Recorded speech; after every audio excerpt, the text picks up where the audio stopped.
You needed an alibi for me at the crime scene. Do you really believe that I had something to do with this? Becky. I asked you a question. Will you let me through, please? I'm your partner. We have to be honest with each other. Honest? Fine. Here's honest. Everybody knows about this beef between you and Cavalry. Some of these guys, they don't think you're all there. If you're launching something new, you need something to show it off. The Xbox had Halo. The Dreamcast had Soul Calibur. The Wii had Wii Sports. And the Kinect had, well, something, I'm sure. Look, you get the idea. Most of the big launches are reserved for hardware, but a new software idea generally needs one too. Enter PlayLink, Sony's newest feature that revolves around playing games on your PS4 from your mobile device. Sounds a little weird, right? Well, how would you sell that to someone? Well, if you're Sony, the answer seems to be hire a talented studio to make games specifically for that platform. In this case, that studio is Supermassive Games, the team behind the excellent Until Dawn. Hidden Agenda is a natural extension of what Supermassive accomplished with that game and a good example of what PlayLink is capable of. Hidden Agenda is best described as an extremely streamlined visual novel, and when I say streamlined, I mean cut down to the bone. Players take control of Detective Becky Marney, played by Katie Cassidy, and District Attorney Felicity Graves, Christy Choi, as they try to solve cases involving a serial killer known as the Trapper, who is notable for booby-trapping his victims in the hope of maiming or killing the first responders who arrive to help them. Your decisions and reactions will control the actions your characters take, how well the investigation goes, and who lives and who dies. The decisions range from how you'll approach investigating a crime scene to how you interact with other characters, and the choices you make can have significant impacts on the game, reframing entire sequences and affecting the fates of multiple characters. Your choices matter here, and the sense of consequence keeps you engaged and encourages multiple playthroughs. This is good because Hidden Agenda is a very short game, only a couple hours and change, but it's compelling, and the high replay value means you'll want to come back for more. Playing the game means you'll have to download a pretty large companion app to your phone or tablet, and up to 6 players can all play together on their devices. In Hidden Agenda, the point is really to offer second screen functionality akin to the Nintendo DS or Wii U.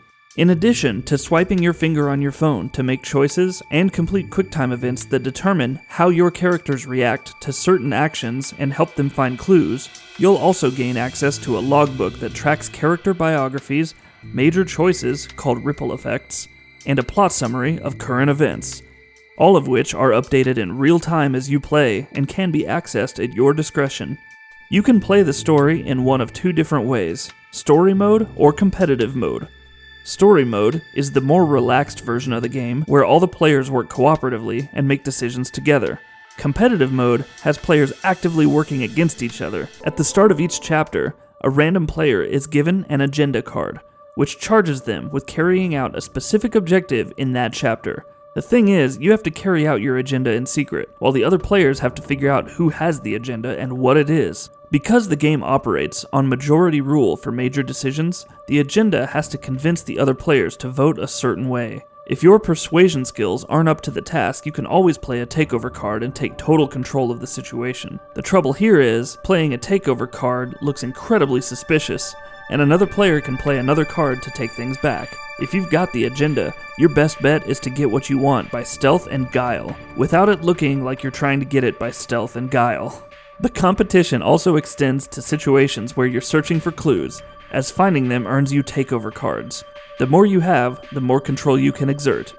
The problem with competitive mode is that it's very easy to get so focused on completing agendas or finding the agenda player that it's very easy to derail the entire story.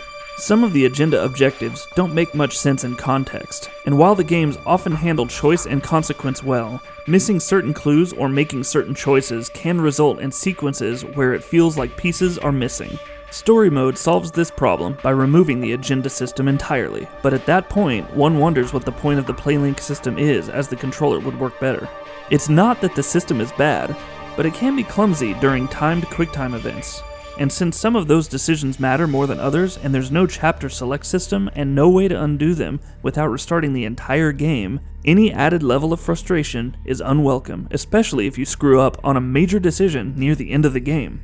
And then there's another problem. The system requires a phone that can run the app, a lot of spare space to download it, a Wi-Fi connection that's the same one as your PS4, and multiple devices that won't suddenly lose charge halfway through the game.